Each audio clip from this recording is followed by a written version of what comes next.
गांव से निकलकर आईएएस पीसीएस या पहली बार अफसर बनने वालों की कहानी तो आपने खूब सुनी होगी, लेकिन आपको ये जानकर हैरानी होगी कि यूपी का एक ऐसा भी गांव है जहां आजादी के बाद से आज तक कोई भी व्यक्ति हाई स्कूल पास नहीं किया है। जी हाँ, ये बात आपको सुनने में थोड़ी अजीब जरूर लग रही होगी, लेकिन ये समाना सही है, क्योंकि ये बात हम आप तो नहीं जानते थे, लेकिन बाराबंकी का राम केवल इस बात को अच्छी तरह जानता था, समझता भी था। जो लोगों की बारात में रात भर लाइट सिर पर ढोता और अगली सुबह अपनी पढ़ाई पूरी करने के लिए स्कूल पहुंच जाता। राम केवल शादियों में शामिल हुआ, मगर एक मजदूर की तरह, लेकिन अपनी माँ के प्रण को पूरा करने के लिए जी जान से पढ़ाई की और हाई स्कूल पास किया। बताते कि जब राम केवल ने हाई स्कूल पास किया और जब मीडिया उसके घर पहुंची तो उसकी आंखों में आंसू थे। माता ने पल्लू से उसके आंसू पोंछे।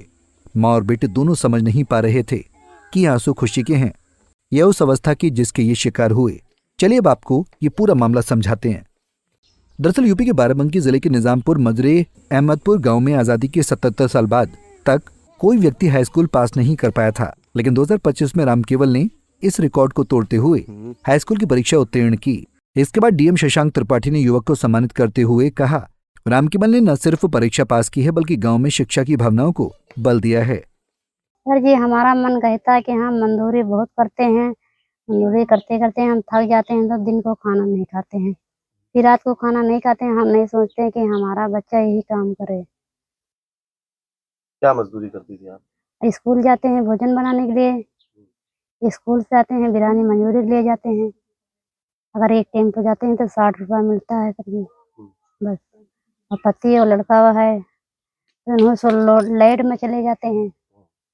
आज तक कोई पास ही नहीं भाई, पता नहीं कितने दिन से।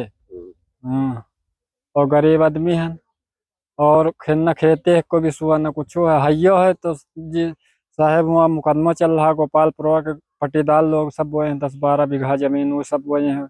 और मुकदमा उल्टे लड़ा था सब, वो जमीन हमारी हुआ है सब। और जिस सर यह है मंजूरी करके खाते कमाते हैं और स्कूल बच्चे को पढ़ाते हैं, कोनी में काम मजूरी करके वह काम वाम कर जाता है। और प्रधान लोग का कुछ दिन नहीं, न गलिहारा न खड़ंजा कुछ है भी नहीं। प्रधान लोग चाहते नहीं भी, वो ऑटो फिर पूरा गांव दे समाज तबो ने कोई सुनवाई है। बता दें कि राजधानी लखनऊ से सटे बाराबंकी जिले के राम केवल ने 300 रुपए प्रतिदिन की मजदूरी करते हुए शिक्षा को महत्व दिया और मजदूरी के साथ साथ समय निकालकर पढ़ाई भी की, जिसका नतीजा ये हुआ कि आजादी के बाद गांव में पहली बार कोई युवक हाई स्कूल की परीक्षा पास कर सका, जिसको लेकर गांव में खुशी का माहौल है। प्राथमिक विद्यालय के प्रधान अध्यापक शैलेंद्र द्विवेदी ने बताया कि निजामपुर के लोगों में पढ़ने की ललक नहीं थी। यहाँ अधिकांश लोग मजदूरी कर अपना और अपने परिवार का पेट पालते हैं। वहीं उन्होंने बताया कि सिर्फ राम केवल के पिता जगदीश प्रसाद निरक्षर होने के बावजूद अपने बेटे को पढ़ाने की ठानी थी।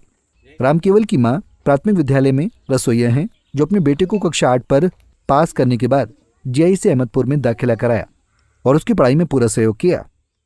ये आज़ादी के बाद पहली बार हुआ है, हम सबके लिए बहुत खुशी की बात है।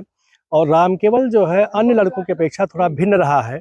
इसका अपना जो मेहनत करने का तरीका रहा है, जो ईमानदारी रही है, पढ़ाई के जो निष्ठा रही है, लगन उसको कह सकते हैं कि हम लोग जो भी काम इसको देते थे सदैव करके तत्पर रहता था और जो बताते थे पढ़ाई करने के लिए वही हम लोगों के मार्गदर्शन में इसने पढ़ाई किया, आगे बढ़ा और आज वो इतिहास रच दिया है, जिसकी हम लोग को बहुत खुशी है।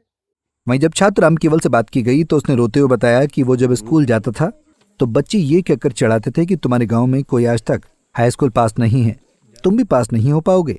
जिसके बाद उसने मन में ठान ली थी कि हाई स्कूल पास कर अपना व अपने गांव का मान बढ़ाना है। इसके बाद उसने रोड लाइट में रात की मजदूरी करते हुए भी पढ़ाई पर ध्यान दिया और उस इतिहास को भी बदल दिया। गांव वाले कहते थे पढ़ने से क्या फायदा, काम करने जाओ, कामों करने सर जाते थे और भी स्कूलों भी जाते हैं। क्या काम करते थे? काम क्या करते थे?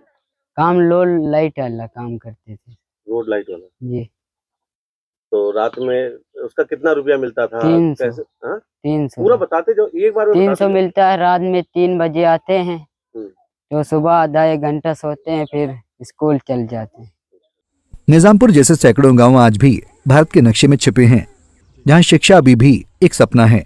लेकिन राम केवल की सफलता ने दिखा दिया कि परिस्थितियां कितनी भी प्रतिकूल क्यों न हो, अगर इच्छा शक्ति हो तो कोई भी मुकाम हासिल किया जा सकता है। पंजाब केसरी टीवी के लिए लखनऊ से अश्विनी सिंह की रिपोर्ट। हमसे जुड़े रहने के लिए हमारे YouTube चैनल को सब्सक्राइब करें और नई वीडियो की नोटिफिकेशन के लिए बेल आइकॉन को दबाएं। अगर आप ये वीडियो Facebook पर देख रहे हैं तो लाइक जरूर करें और ज्यादा से ज्यादा शेयर करें। धन्यवाद।